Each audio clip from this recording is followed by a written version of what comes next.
তখন আল্লাহ রাব্বুল আলামিন কোরআন আয়াত নাযিল করলেন। এখন আয়াত এটা আছে কি নাই? মা কানা লিন-নবী ওয়াল্লাযীনা আমানু আইয়াস্তাগফিরু লিল মুশরিকিন। আল্লাহু আকবার। কোন নবীর শোভা পায় না কোন শিরিককারীর জন্য দোয়া করা। কোন নবীও যদি শিরিককারীর জন্য দোয়া করে তার দোয়া কবুল হবে না। আল্লাহু আকবার বলেন। তার মানে আপনি ইচ্ছামতো শিরিক করবেন, হুজুরকে 500 টাকা দিয়ে দোয়া করাবেন, হুজুর একটু দোয়া করিয়েন আমার ছেলেটা যাতে সুজা ভালো হয়ে যায়, দোয়া কবুল হবে না। আমার মতো লক্ষ কোটি হুজুর নবীজির পায়ের নিচে দুলার সমান হবে? যেখানে আল্লাহ নবীজিকে বলতেছেন কোরআন শরীফের আয়াত দিয়ে কোন নবীর দোয়া কবুল হবে না। কার জন্য? শিরিককারীর জন্য। বলেন না কার জন্য? শিরিককারীর জন্য। সুতরাং নবীর দোয়া যেখানে কবুল হবে না, আরো আমাদের নবী যিনি হাত তোলার আগে দোয়া কবুল হয়ে যেতেন, উনি যদি শিরিককারীর জন্য দোয়া করে কবুল না হয়, আমরা কি? কেন? বিপদ থেকে রক্ষা করার জন্য। এবার বলুন, সেই আবার কি ইবাদত করলো না শিরিক করলো?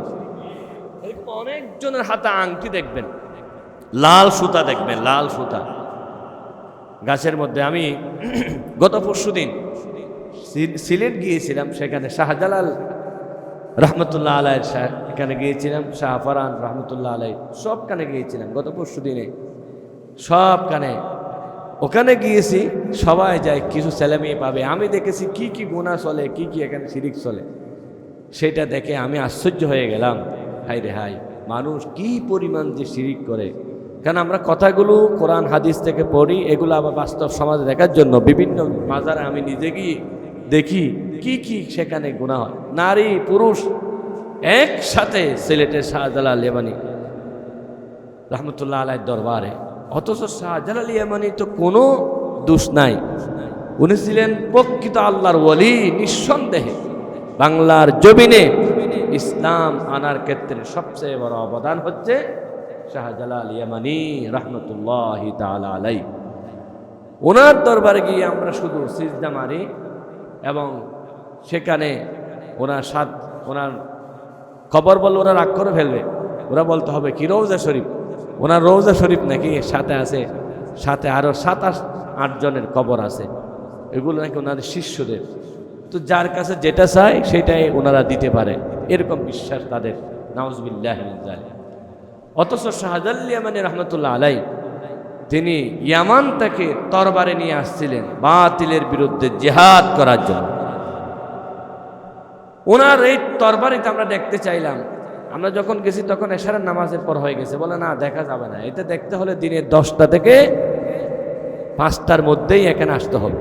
কারণ তরবারিটা রাখছে একেবারে 2-3 ভিতরে, 2-3 ঘরের ভিতরে তরবারিটা রাখছে। মানুষ যাতে মাজারে আসলে তরবারি দেখে উদ্বুদ্ধ হয়ে না যায়, এটা অন্য জায়গায় লুকিয়ে রেখেছে। কিন্তু সেজদার জায়গাটা সুন্দর করে আতর পাথর সবগুলো দিয়ে সাজিয়ে রেখেছে। শাহজালাল ইয়ামানি রহমতুল্লাহ আলাইহি এত বড় আল্লাহর ওলি ছিলেন, কথিত আছে উনি সাগরের উপর যাই নামাজ বিছিয়ে সেখানের মধ্যে বসে আসছেন। আল্লাহু আকবার। সুদূর ইয়ামান থেকে এই বাংলাদেশে আসছে মানুষকে সিজদা নেওয়ার জন্য। বলেন না, উনি এমন থেকে বাংলাদেশে আসছে মানুষদের থেকে সিজদা নেওয়ার জন্য। তারপরে ওনার দরবারে শাহপরানের মাজারে সেখানে গিয়ে দেখলাম ডেইলি নাকি 10 লক্ষ টাকা ইনকাম। একজন ডিসি সেখানে গিয়ে এগুলো অভিযান চালিয়েছিলেন, আপনারা পত্রপত্রিকা সব পেয়েছেন।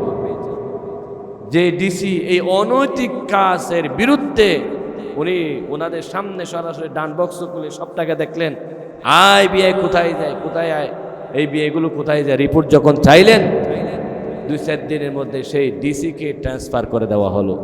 এবার বলেন সুবহানাল্লাহ নাকি নাউজুবিল্লাহ। কোন দেশে আমরা আছি যেই দেশের একজন প্রশাসক শিরিকের বিরুদ্ধে কাজ করতে গেলে সেই প্রশাসককে পাল্টিয়ে দেওয়া হবে, তারপরও শিরিক চলবে। সুবহানাল্লাহ। সব কিছুর বিনিময়ে শিরিক চলবে, যে এর বিরুদ্ধে কথা বলে প্রয়োজনে তাকে সাপ্লাই করে দেওয়া হবে, ট্রান্সফার করে দেওয়া হবে। সেজন্য ইমানদারদেরকে শিরিকের বিরুদ্ধে মজবুত হতে হবে। আপনি কেউ কিছুতে সহ্য করতে পারবেন না আপনার স্ত্রীর সাথে বেগানা পুরুষ কথা বলুক, সহ্য করতে পারবেন? একজন স্বামী যেমন তার সাথে বেগানা পুরুষ কথা বলুক সহ্য করতে পারে না, অন্যায়ভাবে খারাপভাবে, অনুরূপভাবে আল্লাহও সহ্য করতে পারে না আল্লাহর সাথে অন্যজনের ইবাদত করুক, শিরিক করুক, এটাও আল্লাহ সহ্য করতে পারে না। সেজন্য রাসূল করিম সাল্লাল্লাহু আলাইহি ওয়াসাল্লাম ঘোষণা করেন, কিয়ামতের মাঠে বান্দার আমল হবে আল্লাহর দরবারে, মামলা হবে 3 ধরনের মামলা। কয় ধরনের? বলেন না কয় ধরনের? আল্লাহর দরবারে 3 ধরনের মামলা হাজির হবে। কিছু কিছু মামলা আছে আল্লাহ রাব্বুল আলামিন ওই মামলাগুলোর দিকে নজরও দিবেন না, কথাও বলবেন না, তাদের কোনো ইবাদত, তাদের কোনো কিছু কবুল হবে না। আর কিছু মামলা আছে আল্লাহ রাব্বুল আলামিন সুযোগ দিবেন, তুমি কোনো সমাধান করে নাও। আর কিছু মামলা আছে আল্লাহ রাব্বুল আলামিন দয়া করে মাফ করে দিবেন। সুবহানাল্লাহ। যেই মামলাটা আল্লাহ রাব্বুল আলামিন ওদিকে তাকাবেন না, সেই মামলা হলো শিরিকের আসামি। নবী করিম সাল্লাল্লাহু আলাইহি ওয়াসাল্লাম বলেছেন, মান মাতা লিল্লাহি মান মাতা ওয়া লাম ইউশরিক বিল্লাহ, যে ব্যক্তি দুনিয়া থেকে মারা গেল জীবনে কোনোদিন শিরিক করে নাই, আল্লাহ রাব্বুল আলামিনের সাথে দেখা করলো শিরিক করা ব্যতীত, নবীজি বলেছেন সোজা জান্নাতে চলে যাবে। সুবহানাল্লাহ। ওয়া মান লাকিয়া মা আল্লাহ, যে ব্যক্তি আল্লাহর সাথে দেখা করলো তার আমলনামার মধ্যে শিরিকের গুনাহ আছে, নবীজি বলেছেন ওই বান্দার মামলার দিকে আল্লাহ দেখবেন না, কোনো যুক্তি ছাড়া তাকে স্থায়ীভাবে জাহান্নামে দিবেন কে? আমি কি বোঝাতে পেরেছি? যার আমলনামার মধ্যে বিন্দু পরিমাণ শিরিক আছে, ওই আমলনামাওয়ালা ব্যক্তিদের দিকে আল্লাহ তাকাবেনও না, তাদের মাফের কোনো সুযোগও থাকবে না। আল্লাহ বলবেন যার আমলনামায় শিরিক আছে বাদ দাও, দিয়ে দাও, দিয়ে দাও, দিয়ে দাও, জাহান্নামে, কোনো কথা নেই। এমনকি নবীজির সুপারিশ পর্যন্ত তাদের জন্য চলবে না। আল্লাহু আকবার। কাদের জন্য? যারা শিরিক করে তাদের জন্য নবীজি কি চলবে না? সুপারিশও চলবে না। একটু পরে বোঝাচ্ছি জিনিসটা। নবীজির পাওয়ার কম তা নয়, রাসূলও আল্লাহ সহ্য করবে না। তুমি আমার উম্মত হয়ে আল্লাহর সাথে শিরিক করেছো, এটা রাসূলেরও কষ্ট লাগবে। নবীর পাওয়ার অবশ্যই আছে সুপারিশ করার, কিন্তু করবে না। যে শিরিক করে তার জন্য রাসূল কি করবে না? সুপারিশ করবে না। আরেকটা মামলা হচ্ছে আল্লাহ রাব্বুল আলামিন ওই বান্দাকে সুযোগ দিবে যে ব্যক্তি পরের হক নষ্ট করেছে, আরেকজনের টাকা, বাকি টাকা আদায় করে নাই। আল্লাহ রাব্বুল আলামিন তাহাজ্জুদ গুজার, ইবাদতকারী, হজকারী, যাকাত দানকারী সব আমল করেছে, আমলের পাহাড় হয়ে গেছে, কিন্তু তার থেকে 10 জনে টাকা পায়, 5 জনে টাকা পায়। বহদ্দার হাট দোকান করেছিল, কত কাস্টমার টাকা না দিয়ে চলে গেছে, বাকি কেই ছিল। এরকম অনেক দোকানদার আছে কি নাই? আমি মনে করতাম শুধু দোকানদাররা জান্নাতে যাবে, এই কারণে পরবর্তী শুনতেছি হুজুর আপনি যেই দোকানদার জান্নাতে যাবে কথা বলতেছেন, সেই দোকানদার পাইকারি দোকান থেকে আরো বেশি টাকার মাল বাকি এনেছে, উনি আরেক ঠকবাজ করেছে। শুধু ওনাকে কাস্টমারের ঠকাইছে তা নয়, ওনাকে যদি কাস্টমারের 10,000 টাকা ঠকায়, উনি কিন্তু বড় দোকান থেকে 1 লাখ টাকা ঠকাইছে। তাহলে অধিকাংশ দোকানদার, সব না, ভালো মানুষ অবশ্যই আছে। কেন আমাদের দেশে একটা সূত্র আছে যে ব্যবসা করতে চাইলে ব্যাংক থেকে ঋণ নিতে হবে, ব্যবসা করতে চাইলে সরকারি পলিসি মানতে হবে। যার ব্যাংকে যত বেশি ঋণ সে নাকি তত বড় ব্যবসায়ী। সুবহানাল্লাহ। আমাদের সমাজটা কিরকম হয়ে গেছে দেখেন, ব্যবসা করতে হলে ঋণ নিতেই হবে। এবং আমি নিজে সবগুলো দেখে শুনে বলতেছি, ব্যবসায়ীদের কাছে ব্যাংকাররা যাচ্ছে, বিভিন্ন ব্যাংক, নাম বলতেছি না, ঋণ নেন। কয় টাকা লাগবে বলেন? আপনাকে ঋণ দেওয়ার জন্য ব্যাংক বসা আছে। কারণ ব্যাংক আপনার দুয়ারে দুয়ারে, আপনার ঘরে ঘরে যাচ্ছে, নিশ্চিত তারাও ব্যবসা করবে। কি ব্যবসা ভাই? সুদের ব্যবসা। কি ব্যবসা? সুদের ব্যবসা। ইহুদিরা পরিকল্পনা করেছে মুসলমানরা তো ইবাদত করে আল্লাহকে রাজি করবে, তারা তো জান্নাতে চলে যাবে, জান্নাতে যেতে বাধা দিতে হলে কোটি টাকা ইনভেস্ট করব বিদেশি ব্যাংক, বিভিন্ন ব্যাংকের মাধ্যমে। ওই নামাজি দিনদার পরহেজগার করে ব্যাংক ঢুকাই দেব, সে তাহাজ্জুদ করবে, ইবাদত করবে, হজ করবে, যাকাত দেবে, সব করবে, কিন্তু নিজের মায়ের সাথে প্রতিদিন জিনা করবে। বলেন না নাউজুবিল্লাহ। সেই ব্যবসায়ীরা, আপনারা এটা মনে করবেন না যে ব্যবসায়িক লোন নিলে, ব্যবসায়িকভাবে ব্যাংক থেকে টাকা নিয়ে ব্যবসা করলে সুদা জান্নাতে চলে যাবে, এরকম মনে করিয়েন না। সুদ এটা কাবা শরীফের ইমামে নিলেও সুদ, ঠিক কিনা? মদিনা শরীফের ইমামও যদি নেয় সেটা কি সুদ, সমান গুনাহ। কিরকম গুনাহ? সর্বনিম্ন গুনাহ হচ্ছে নিজের মায়ের সাথে নিজে জিনা করা। বলুন, নিজের মায়ের সাথে নিজে জিনা করা। সুতরাং অধিকাংশ ব্যবসায়ীকে জাহান্নামী বানানোর জন্য ইহুদিরা পরিকল্পনা করেছে, প্রচুর টাকা তাদেরকে দাও, ব্যবসার লোভ দাও, তুমি 1 কোটি টাকা নিবা ব্যাংক থেকে, প্রয়োজনে তুমি 1,20,00,000 টাকা দিবা, কারণ তোমাকে নিতে হচ্ছে একসাথে, দিতে হবে আস্তে আস্তে আস্তে আস্তে। সেই বৃষ্টি, তুফান, ঝড়, যত কিছু হোক, সুদ বন্ধ নাই। বন্ধ আছে? সরকারি বন্ধর দিনেও সুদ বন্ধ নাই, ঈদের দিনও সুদ বন্ধ নাই, জুমার দিনও সুদ বন্ধ নাই। 365 দিন, 365 দিনেই একটা জিনিস দিতে হয়, সেটা কি? সুদ। আপনি অসুস্থ, সুদ উঠতেছে। আপনি হাসপাতালে, সুদ উঠতেছে। আপনি হজ করতে গেছেন, কাবা দরবারে সওয়াব তাওয়াফ করতেছেন, ওদিকে কি উঠতেছে? বলেন না ভাই, সুদ। মদিনা শরীফে জিয়ারত করতেছেন, সুদ উঠতেছে। কয়েকটা গুনাহে জারিয়া। এই যে সুদ যারা নিতেছে, কাবা তাওয়াফ করতেছে নিজের মায়ের সাথে জিনা করা অবস্থায়, মদিনা শরীফ জিয়ারত করতেছে মায়ের সাথে জিনা করা অবস্থায়, কারণ তার কলিজা মানে না 1 লাখ টাকা দিয়ে ব্যবসা করব, কিছু নাই 2 লাখ না, ফুজি আরো কম, 3 লাখ। 3 লাখ যখন হয়েছে, এবার স্বপ্ন দেখে 10 লাখ। ব্যাংক এসে এবার বলতেছে না না না, 10 লাখ নয়, তোমাকে 50 লাখ দেওয়া হবে। আরেকটু যখন ব্যবসা জমেছে, বলে এবার 1 কোটি টাকা দেওয়া হবে। আরেকটু ব্যবসা যখন দেখতেছে, বলে তোমাকে এখন 1.5 কোটি টাকা দেওয়া হবে, করো ব্যবসা। আসলে কি ব্যবসা ও করতেছে নাকি ব্যাংক করতেছে? ব্যাংক করতেছে না, ইহুদিরা করাচ্ছে।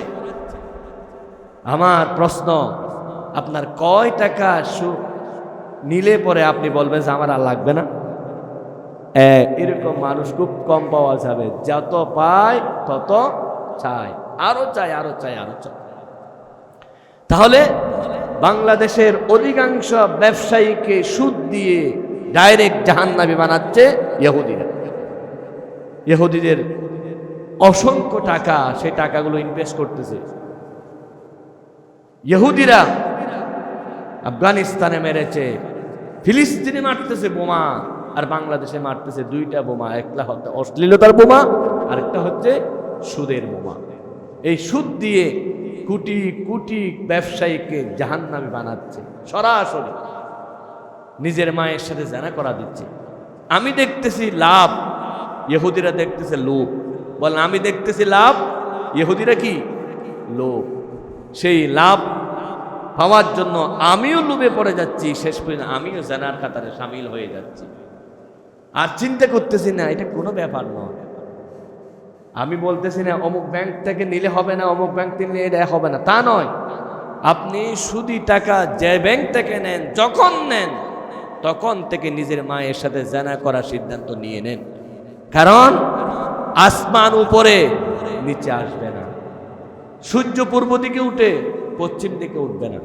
সূর্য পূর্ব দিকে ওঠা এটা যত সত্য, আসমান উপরে থাকা যত সত্য, তার চাইতে আরো মহা সত্য হচ্ছে আমার রসুলের কথা, ঠিক কিনা? বিশ্বাস করেন সবাই? আওয়াজ করে বলেন, রসুলের কথা কয় পার্সেন্ট সত্য? যারা বলেন নাই তারা 90% বিশ্বাস করেন নাকি?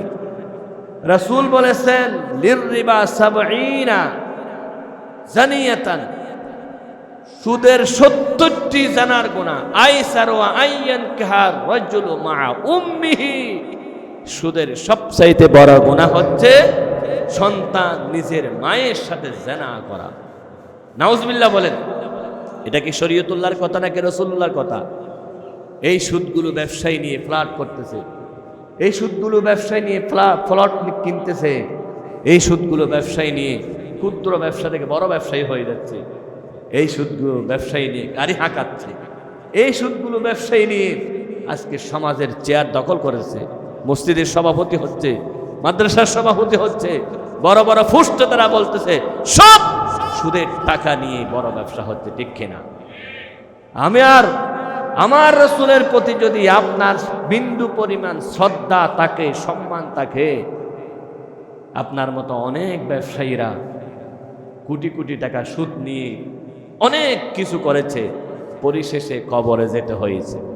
নাকি সুদের টাকার কারণে দুনিয়ায় বেশি দিন বাঁচতে পেরেছে নাকি?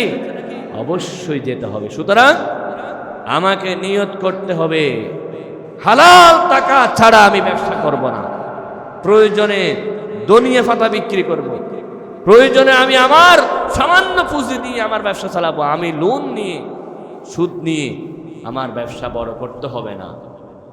গাড়িতে তেল দিলে গাড়ি চলে, তেলের সাথে যখন পানি মিক্স হয়ে যায় ওই গাড়ি কি চলে?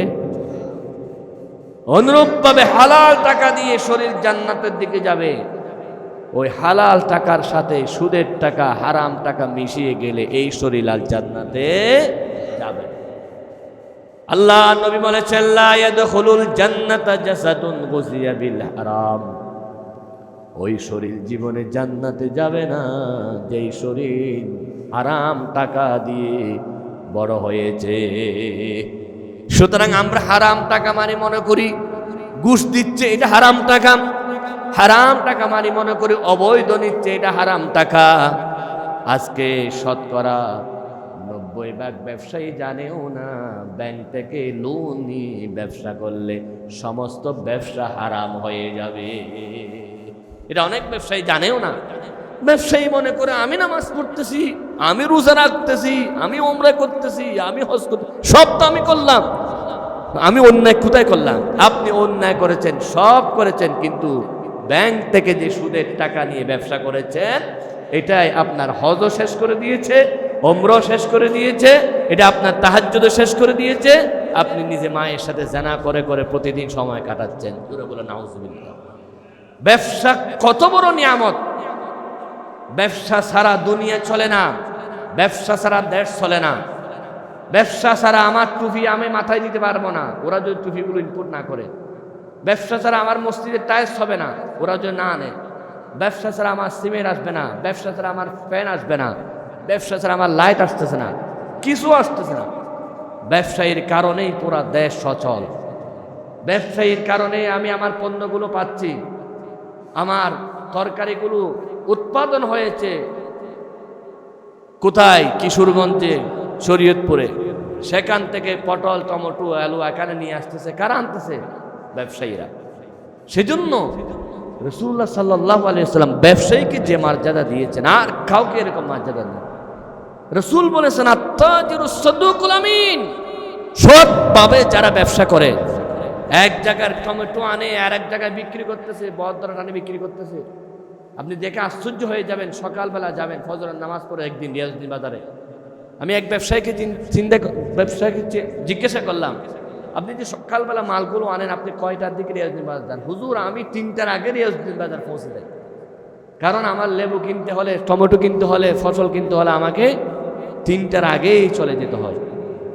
2 টাকা 5 টাকা লাভ করার জন্য সে 3টার আগেই রিয়াজউদ্দিন বাজারে, পাইকারি বাজারে হাজির হয়ে যাচ্ছে। অথচ তার চাইতে কোটি গুণ লাভ তাহাজ্জুদ নামাজে, সেটা আমরা বুঝি না, সেটার জন্য আমরা প্রস্তুত নই। যাক, এই ব্যবসায়ীরা এই কষ্টগুলো করতেছে, পণ্যগুলো আমাদের কাছে পৌঁছাচ্ছে, জেলেরা মাছগুলো আমাদের কাছে পৌঁছাচ্ছে। সেজন্য রসুল বলেছেন এরকম সৎ আমানতদার ব্যবসায়ীর কিয়ামতের দিন আমি রসুলের সাথে থাকবে। সুবহানাল্লাহ কয়েকজন বলেছেন, বাকিরা বলতেছেন না, সবাই ব্যবসায়ী নয়। সেই জন্য আমি তো বড় ব্যবসায়ীরা হলে সুবহানাল্লাহ বলবেন, ছোট ব্যবসায়ীরা আলহামদুলিল্লাহ, এটা বলতেছি না। আমরা তাদের জন্য দোয়া করি আল্লাহ যাতে সকল ব্যবসায়ীকে সৎ বানায়, আমরা বলি আমিন। ব্যবসায়ীরা কার সাথে জান্নাতে যাবে? আল্লাহ রসুল কোন হাদিসে বলে নাই ডাক্তাররা আমার সাথে জান্নাতে যাবে, কোন হাদিসে বলে নাই মাস্টাররা আমার সাথে জান্নাতে যাবে, কোন হাদিসে বলে বিজ্ঞানীরা আমার সাথে জান্নাতে যাবে। কিন্তু হাদিসে বলেছে ব্যবসায়ীরা আমার সাথে জান্নাতে যাবে। সুবহানাল্লাহ।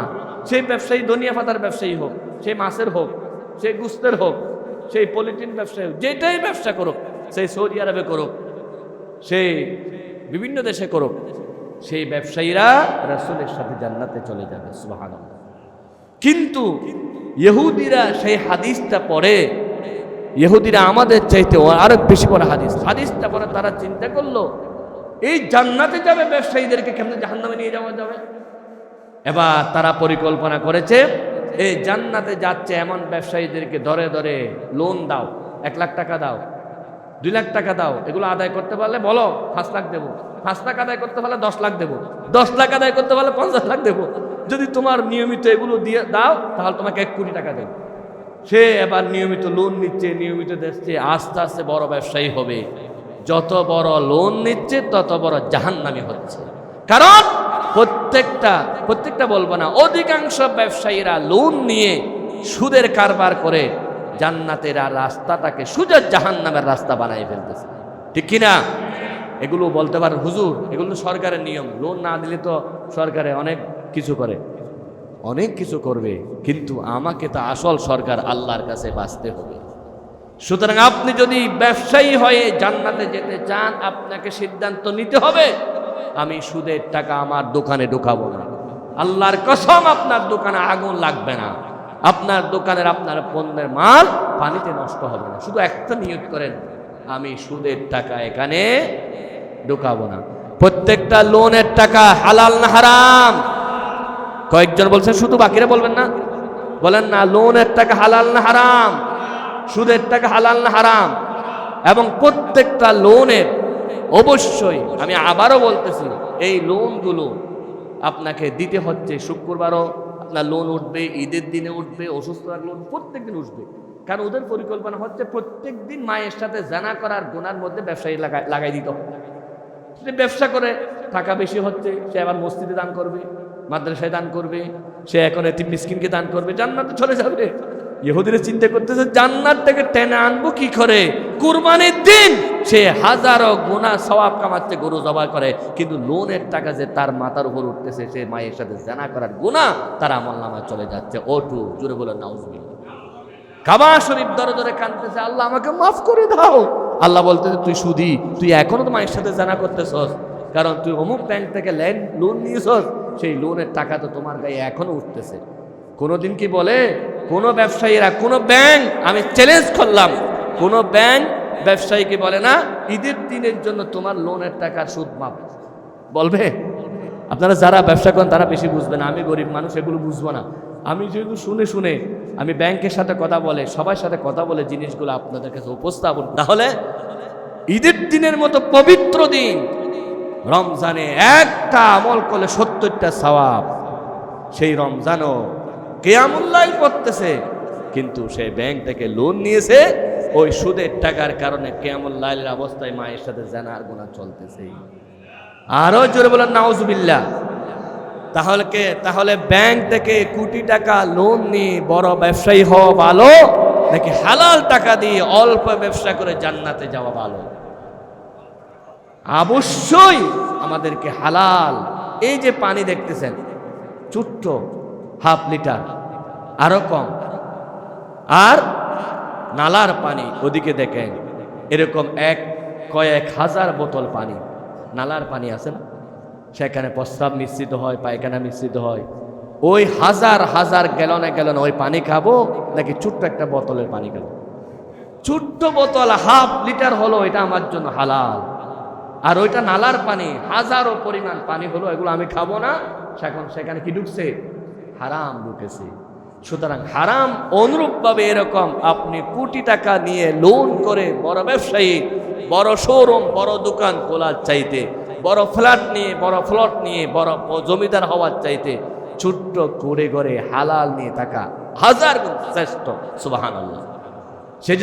সেজন্য আল্লাহ রাব্বুল আলামিন বলেন তলাবু কাসবিল, আল্লাহর হাবিব বলেন তলাবু কাসবিল হালালি ফরিদাতুন বাদাল ফরাইজ। দয়াল নবী ঘোষণা করেন নামাজ রোজা যেমন ফরজ, তার চাইতে বড় ফরজ হচ্ছে হালাল ইনকাম করা। সুদ থেকে বেঁচে থাকা। ইহুদি খ্রিস্টানরা পরিকল্পনা করেছে মুসলমানদেরকে জাহান্নামী বানাতে হইলে তাদেরকে সুদ ঢুকাইয়ে দিতে হবে, লোভ ঢুকাতে হবে। লোভ যখন ঢুকে যায়, সুদ নীতি থাকে, তখন বড় ব্যবসায়ী হয়ে যায়, বড় জাহান্নামী হয়ে যায়। ১৫০০ বছর আগে আল্লাহ রাব্বুল আলামিন কোরআনুল কারীমে ঘোষণা করলেন, ইয়া আইয়ুহাল্লাযীনা আমানু তাকুল্লাহা ওয়াযারু মা বাকিয়া মিনার রিবা ইন কুনতুম মুমিনিন। জোরে বলুন আল্লাহু আকবার। আল্লাহ রাব্বুল আলামিন বলেন, ইয়া আইয়ুহাল্লাযীনা আমানু, হে ঈমানদারগণ, ইত্তাকুল্লাহ, আল্লাহকে ভয় করো। তুমি কত টাকা লোন নিয়েছো, হয়তো তোমার আত্মীয় স্বজন জানে না কত টাকা সুদ দিচ্ছ, কিন্তু আল্লাহ দেখতেছেন। আল্লাহকে দেখাইয়া দেখাইয়া সুদের টাকা নিও না। ওয়াজারু মা বাকিয়া মিনার রিবা ইন কুনতুম মুমিনিন। তুমি যদি মুমিন হও, তুমি যদি আল্লাহর উপর ঈমান আনো, রাসূলের উপর ঈমান আনো, ওয়াজটা যেদিন শুনবা সেদিন থেকে সুদ বাদ দাও। সেদিন ব্যাংকে গিয়ে বলো, তোমার সাথে আমার যত লেনদেন ছিল, লোন ছিল, আমি সব আদায় করি। আমি লোনের টাকা নিয়ে, সুদের টাকা নিয়ে ব্যবসা করব না। আমি অবশ্যই অবশ্যই হালালভাবে জান্নাতে যেতে চাই। তুমি যেদিন সুদের বিরুদ্ধে ওয়াজটা শুনবা, ওয়াজারু, সেদিন তুমি সুদ ত্যাগ করো, লিখিতভাবে ত্যাগ করে দাও। আমি তোমার সাথে আর সুদে লেনদেন করব না, তোমার ব্যাংকের সাথে আর লেনদেন করব না। আমি আজকে থেকে মুক্তি চাই। যেহেতু হুজুর বলেছেন ঈদের দিনও নাকি মায়ের সাথে জানা করা, কাবা শরীফ থেকে কাবা শরীফ তাওয়াফ করার সময় মায়ের সাথে জানা করা, কুরবানি করার সময় মায়ের সাথে জানা করা। সুতরাং আমি এই সুদ আর নিতে চাই না। যা হয়েছে আমি ১ মাসের মধ্যে তোমার সুদের টাকা সব আদায় করে দেব। আমি অবশ্যই বাঁচতে চাই। আল্লাহ তখন বলেন, তুমি মুমিন। জোরে বলুন সুবহানাল্লাহ। সাথে সাথে আল্লাহ বলেন, ফাইল্লাম তাফআলু, তুমি হুজুরের কাছ থেকে ওয়াজ শুনেছ, কোরআনের আলোচনা শুনেছ, হাদিসের আলোচনা শুনেছ, সুদের টাকা লেনদেন করলে মায়ের সাথে জানা হবে, এটা তোমার কাছে মেসেজ গেছে, হুজুরে তোমাকে স্পষ্ট করে বলে দিয়েছে। আবার তুমি বলতেছো মোল্লারা কি বুঝে, আমি আমার ব্যবসা চালিয়ে যাব। অবশ্যই হুজুরে বলছে, আমি মানব না। হুজুর কোথায় আছে? হুজুর তো হুজুরের কথা বলে চলে গেল। হুজুর এগুলো বুঝবে না, আমাদের আধুনিক নীতি বুঝবে না, ব্যবসার নীতি বুঝবে না, ব্যাংকের নীতি বুঝবে না। ওনার কোনো কায়দায় কাজ নাই। মসজিদে চিল্লাইতেছে, আমি আমার সুদের টাকা অবশ্যই বহাল রাখবো। এখন তো আরো কম নিয়েছি, এখন ব্যাংক 1টা থেকে নিয়েছি, সুযোগ পাইলে 5টা থেকে নেব। এরকম লোক আছে কি নাই? আছে, যে সেটা আল্লাহ জানে কি জানে না। সেজন্য আল্লাহ বলেন, ফাইল্লাম তাফআলু ফাআযানু বিহারবিম মিনাল্লাহি ওয়া রাসূলি। আল্লাহু আকবার। সাথে সাথে আল্লাহ বলেন, ঘোষণা দেওয়ার পরেও, হুজুরের ওয়াজের পরেও, কোরআন হাদিস জানার পরেও যারা সুদী লেনদেন বন্ধ করলো না, আল্লাহ বলতেছেন সেজন্য প্রস্তুত তাকে আল্লাহ এবং রসুলের সাথে যুদ্ধ করার জন্য। আল্লাহু আকবার।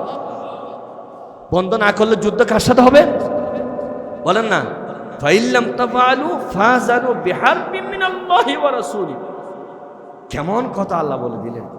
তাহলে সুদের ছোট্ট গুনাহ হচ্ছে মায়ের সাথে জিনা করা, ছোট্টের বড় গুনাহ হচ্ছে আল্লাহর সাথে যুদ্ধ করা। তা আল্লাহর সাথে যুদ্ধ করে আমরা কয়জনে পারবো?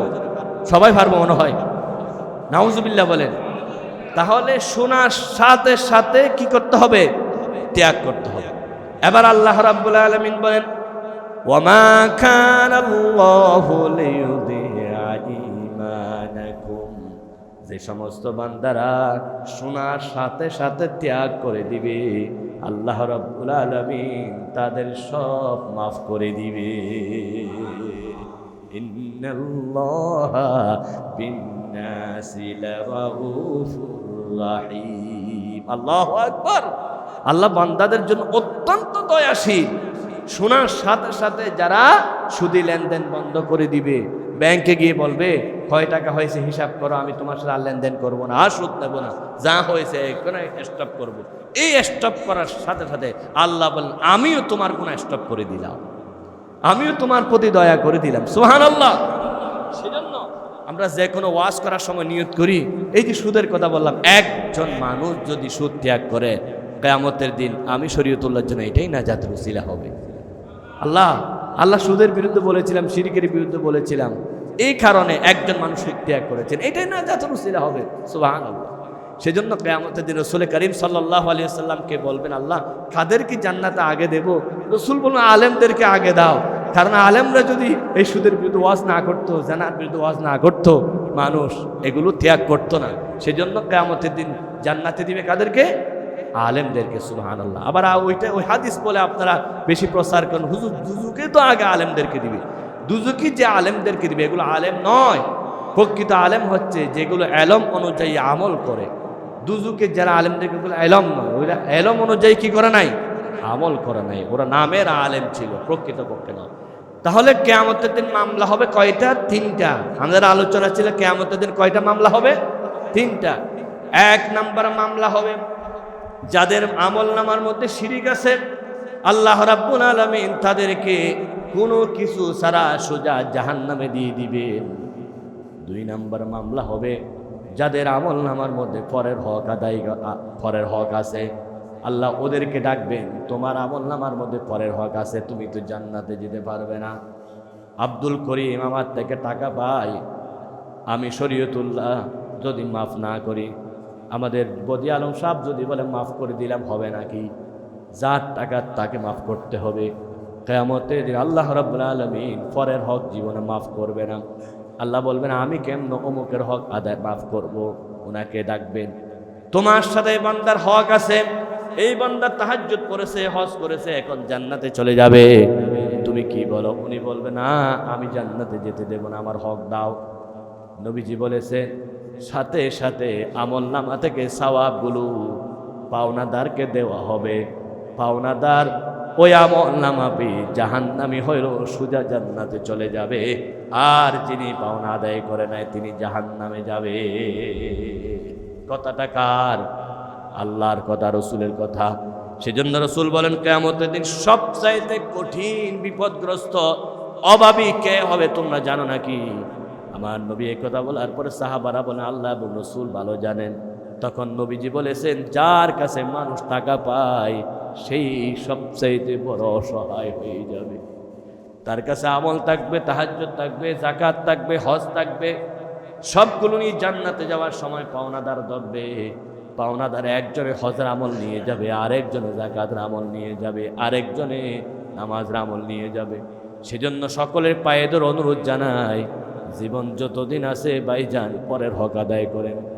আপনি টাকা দান করতে পারেন না পারেন ভিন্ন কথা, কিন্তু পরের হক অবশ্যই আদায় করবেন। বোনের হক, ভাইয়ের হক, এই হকগুলোর কারণে আপনাকে জাহান্নামে যেতে হবে।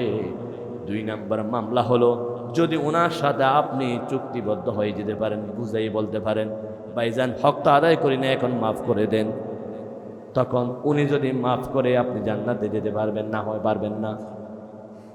তবে একটা হাদিস আল্লাহর নবী ঘোষণা দিয়েছেন, যেই বান্দারা আল্লাহকে বেশি ভয় করে, তার যদি বুলক্রমে দেওয়ার নিয়ত আছে কিন্তু বুলক্রমে দিতে পারে নাই, এমন অনেক হয় কিনা, আল্লাহ রাব্বুল আলামিন পাওনাদার অন্তরে দয়া সৃষ্টি করে দিবেন। পাওনাদার বলবে, আমি তোমাকে মাফ করে দিয়েছি। আল্লাহ বলবেন, তুমি যদি ওনাকে মাফ করো আমিও তোমাকে মাফ করে দিব। সুবহানাল্লাহ। এমন একটা সুযোগ আসতে পারে যদি বুলক্রম হয়ে যায়। 3 নম্বর আমল হচ্ছে, নামাজে ভুল করেছো, রোজায় ভুল করেছো, আল্লাহ রাব্বুল আলামিন বলেন, আমি দয়া করে তোমাকে চাইলে সোজা মাফ করে দিতে পারি। সুবহানাল্লাহ। সেই আয়াত, সেই ঘটনার আলোকে আল্লাহ বলেন, ইন্নাল্লাহা লা ইয়াগফিরু আন ইউশরাকা বিহি ওয়া ইয়াগফিরু মা দুনা যালিকা লিমান ইয়াশা ওয়া মান ইউশরিক বিল্লাহি ফাকাদ ইফতারা ইসমান আযীমা। আল্লাহ রাব্বুল আলামিন বলেন, নামাজের ভুল, রোজার ভুল, সব ভুল আল্লাহ চাইলে মাফ করে দিতে পারে, কিন্তু শিরিক যার ভিতর আছে তার কোনো গুনাহ আল্লাহ মাফ করবে না। অবশ্যই কোন জায়গায় যেতে হবে? জাহান্নামে যেতে হবে। এমনকি নবীরা পর্যন্ত দোয়া করলে শিরিককারীদের পক্ষে দোয়া কবুল হবে না। এটা কিন্তু কঠিন কথা। অথচ আল্লাহ নবী যা দোয়া করেছেন সাথে সাথে কবুল করেছেন কে? নবী করিম সাল্লাল্লাহু আলাইহি ওয়াসাল্লামের কাছে হযরত আবু হুরায়রা রাদিয়াল্লাহু তাআলা আনহু এসে বলেন, হুজুর আমার মা আমাকে বেশি মারে। কেন মারে? হুজুর আপনার হাতে কলমা পড়েছে সেজন্য। আল্লাহর হাবিব বলেন, তোমার মা মারে আমি তো বিচার করতে পারবো না। আল্লাহর পরে তোমার জন্য সবচাইতে দামি হলো তোমার মা জননী। সুবহানাল্লাহ। আবু হুরায়রা বলেন, হুজুর আমি তো আমার মায়ের বিরুদ্ধে নালিশ দিতে আসি নাই। আমি জানি আপনি দোয়া করলে আল্লাহ কবুল করে নেন। আপনি একটু আল্লাহকে বলেন, আল্লাহ যাতে আমার মায়ের অন্তরে হেদায়েত দান করে, আমার মা যাতে ইসলাম পছন্দ করে নবীর কাছে আসার কারণে আমাকে নির্যাতন না করে। নবীজি হাত তুলে দোয়া করলেন, আল্লাহুম্মা ইহদি উম্মা আবি হুরায়রা। নবীজি দোয়া করতেছেন, আবু হুরায়রা দৌড়তেছেন। সাহাবারা পিছন থেকে টান দিয়ে বলেন, আবু হুরায়রা যাও কই? তুমি ভদ্র মানুষ, দৌড়াও না। আবু হুরায়রা বলতেছে, আমি দৌড়ে ঘরে যেতে চাই। আমি এখান থেকে ঘরে আগে পৌঁছি নাকি এখান থেকে আরশ আজিমে আমার নবীর দোয়া আগে পৌঁছে দেখতে চাই। আবু হুরায়রা ঘরে গেলেন, মা বলে ডাক দিলেন। মা সাথে সাথে চোখের পানি ফেলে বলে, আব্বু আমি ভুল করেছি। যেই নবীর কদমে গেলে দুনিয়া আখিরাত ধন্য হয়ে যায়, তার কাছে যাওয়ার কারণে আমি তোমাকে প্রহার করেছি।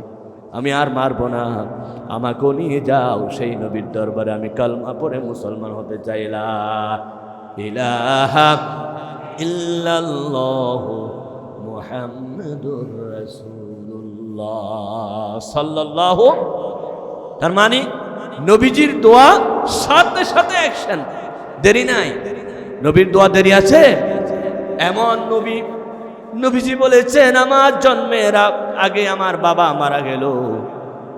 নবীজির জন্মের 6 মাস আগে আব্বা জান ইন্তেকাল করলেন। জন্মের 6 বছর পরে যে জন মারা গেলেন তার নাম হচ্ছে মা জননী আমেনা রাদিয়াল্লাহু তাআলা আনহা। আল্লাহ নবী দুনিয়ায় 8 বছর হওয়ার পরে তার চাচা আবু তালেব মারা গেলেন। বাবাও নাই, মাও নাই, চাচাও নাই। রসুলকে লালন পালন করলেন আবু তালেব চাচা। দাদাও মারা গেলেন 8 বছর বয়সে। এই রসুলুল্লাহকে 8 বছর থেকে মৃত্যু পর্যন্ত যে ছায়া দিয়ে লালন পালন করেছেন তার নাম হচ্ছে চাচা আবু তালেব। আবু তালেব নবীর বয়স 12। রাসূলুল্লাহ সাল্লাল্লাহু আলাইহি ওয়াসাল্লাম আবু তালেবকে বলতেছেন, চাচা আপনার কষ্ট হয়, আপনি খুব কষ্ট করে আমাদেরকে লালন পালন করেন। আপনি যেখানে ব্যবসার জন্য যান সেখানে আমিও যাই, কারণ আমি একজন যদি কাজ বেশি করে ইনকাম বেশি হবে, আপনার বরকত হবে। সুবহানাল্লাহ। রাসূলের চাচা আবু তালেব প্রথম নিষেধ করেছিলেন, পরবর্তী কান্নাকাটি করার পরে আমার নবীকে নিয়ে যেতে রাজি হলেন। ইতিহাস সবাই জানেন। অর্ধেক যাওয়ার পরে বুহাইরা নামক একজন রাসূলুল্লাহকে দেখে আশ্চর্য হয়ে গেলেন। রাসূলুল্লাহর পিঠ মুবারক দেখে তাকে জিজ্ঞাসা করল, তার নাম কি? বলে, এটার নাম মুহাম্মদ সাল্লাল্লাহু আলাইহি ওয়াসাল্লাম। আপনি ওনার কি হন? বলে, আমার পিতা। আমি পিতা হই। আসলে পিতা নাকি চাচা? এক কথা বলার পরে ইহুদি পণ্ডিত বলেন, না আপনি মিথ্যা কথা বলতেছেন। তাওরাত কিতাবে দেখেন ওনার বাপ বেঁচে থাকবে না, এটা লেখা আছে। নিশ্চয় আপনি ওনার বাপ নয়। ওনার বাপ যদি বেঁচে থাকে ওনার পিঠের মধ্যে নবুয়তি মোহর লেখা থাকবে না। ও রাসূলের চাচা আবু তালেব, ওনাকে দিয়ে ব্যবসা করাতে হবে না। উনি হচ্ছে দুনিয়া আখিরাতের বরকতের ভান্ডার। ওনাকে নিয়ে যান। ওনাকে দুশ্মনে পাইলে যে কোনো মুহূর্তে আক্রমণ করে মেরে ফেলতে পারে। সুবহানাল্লাহ। একজন ইহুদি পণ্ডিত আবু তালেবকে কথা বলার পরে আবু তালেবের অন্তরে রাসূলের প্রতি কি শ্রদ্ধা, কি ভালোবাসা, কি আন্তরিকতা জন্মেছে, আপনারা দেখে আশ্চর্য হয়ে যাবেন, শুনে আশ্চর্য হয়ে যাবেন। আবু তালেব নিজের ছেলে আলী, নিজের ছেলে জাফর, ওনাদের চাইতে অনেক গুণ বেশি ভালোবাসতেন আব্দুল্লাহর পুত্র মুহাম্মদ রাসূলুল্লাহ সাল্লাল্লাহু আলাইহি ওয়াসাল্লামকে। কারণ আবু তালেব জানেন রাসূল নয়, উনি মুহাম্মদ নয়, উনি বরকতের ভান্ডার। আল্লাহু আকবার। তাহলে নবীজির 12 বছর বয়সে আবু তালেব জানতে পারলেন উনি পৃথিবীর শ্রেষ্ঠ বরকতের ভান্ডার। রাসূলুল্লাহর ঘরে, রাসূলুল্লাহ ওনার ঘরে বড় হতে হতে রাসূলুল্লাহর বয়স যখন নাকি 50 পার হয়েছে, আবু তালেব যখন মৃত্যুর কাছাকাছি হয়ে গেল, আবু তালেবের কাছে আমার রাসূল গেলেন, চোখের পানি ফেলে বলেন, ও আমার চাচা যান, মা মরা মোহাব্বত আপনি আমাকে দিয়েছেন, বাবার আদর আপনি আমাকে দিয়েছেন, দাদার আদর আপনি দিয়েছেন, দুনিয়াতে সবাইকে বললো আমি আপনাকে বলতে পারবো না। কিয়ামতের মাঠে লক্ষ লক্ষ উম্মতকে আমি সুপারিশ করে নিয়ে যাব, আপনি একটু কালিমাটা পড়েন, না হয় আপনাকে সুপারিশ করে নিয়ে যেতে পারবো না। আল্লাহু আকবার। কালিমাটা একটু পড়েন, যদি কালিমা না পড়েন তাহলে আপনার জন্য আমি কি করতে পারবো না, সুপারিশ করতে পারবো না। এই কথা বলার পরে আবু তালেব চিন্তা করলো, হায় কি করতে পারি। অথচ আবু তালেব রাসূলকে চিনছে কয় বছরে? নবীজির 12 বছর বয়স থেকে চিনতেছেন উনি যে আল্লাহর নবী। এরপর চিন্তা করতেছে, রাসূল করিম সাল্লাল্লাহু আলাইহি ওয়াসাল্লাম বলছেন, চাচা চিন্তা করো না, যদি ভয় লাগে আমি আপনার ছেলে হিসাবে, আমাকে যদি না মানেন শুধু কালিমার অর্ধেক পড়েন, লা ইলাহা ইল্লাল্লাহ পড়েন, মুহাম্মদুর রাসূলুল্লাহ বাদ দেন, যেহেতু আমি আপনার ছেলে, আপনার সন্তান, আপনি মুহাম্মদ রাসূলুল্লাহ মানতে পারবেন না, মুহাম্মদ বিন আব্দুল্লাহ মানবেন, এটা বাদ দেন। কালিমাতুন হাজ্জুলাক, কালিমার যদি অর্ধেক পড়েন, কিয়ামতের দিন আমি আল্লাহর সাথে যুদ্ধ করে আল্লাহ আপনাকে জান্নাতে নিয়ে যাব। সুবহানাল্লাহ। কি কটুক পড়তে বলছেন? অর্ধেক অর্ধেক, লা ইলাহা ইল্লাল্লাহ, শুধু এটুক পড়েন, কারণ এটুকের মধ্যে শিরিক নাই। আল্লাহু আকবার। এটুকুর মধ্যে কি নাই? শিরিক নাই। লা ইলাহা ইল্লাল্লাহ মানে লা, এই যে লাটা কাসির মতো, দেখেন আল্লাহ প্রথম লা দিয়ে, তার মানে হচ্ছে আপনি পুরান বিল্ডিং ব্যাঙ্গে নতুন করতে হবে, আপনার অন্তর থেকে সমস্ত মাবুদের মুহাব্বত ত্যাগ করে সেখানে আল্লাহকে ঢুকাইতে হবে। লা ইলাহা, কোনো মাবুদ নাই, কোনো সৃষ্টিকর্তা নাই, কোনো রিজিকদাতা নাই, কোনো আইনদাতা নাই, একমাত্র কে আল্লাহ, সেখানে আল্লাহকে বসাইতে হবে। এবার আবু তালেবকে বলেন কালিমার অর্ধেক পড়েন। তিনি পড়ার নিয়ত করেছেন, সাথে আবু জেহেল এসে বলতেছে, বন্ধু শেষ পর্যন্ত কি ওই আমাদের দেশে সিটেঙ্গা ভাষায় হওয়া ফোয়ার মতো তাসার হাবিনি, শেষ পর্যন্ত ছোট বাচ্চার হাতে কি ধরা করবা? এই কথা বলার পরে আবু তালেব কালিমা পড়ে নাই। রাসূল করিম সাল্লাল্লাহু আলাইহি ওয়াসাল্লামের সামনে কালিমা না পড়ে আবু তালেব যখন দুনিয়া থেকে চলে গেলেন, আল্লাহ নবী কাঁদতে কাঁদতে বেহুশ, ইয়া আল্লাহ আমার চাচাকে মাফ করো, আমার চাচাকে মাফ করো। একটু আগে ঘটনা শুনলেন, রাসূল দোয়া করতে দেরি, কবুল হতে দেরি হয় না, এবার কোনো দোয়াই কবুল হচ্ছে না। তখন আল্লাহ রাব্বুল আলামিন কোরআন আয়াত নাযিল করলেন। এখন আয়াত এটা আছে কি নাই? মা কানা লিন-নবী ওয়াল্লাযীনা আমানু আইয়াস্তাগফিরু লিল মুশরিকিন। আল্লাহু আকবার। কোন নবীর শোভা পায় না কোন শিরিককারীর জন্য দোয়া করা। কোন নবীও যদি শিরিককারীর জন্য দোয়া করে তার দোয়া কবুল হবে না। আল্লাহু আকবার বলেন।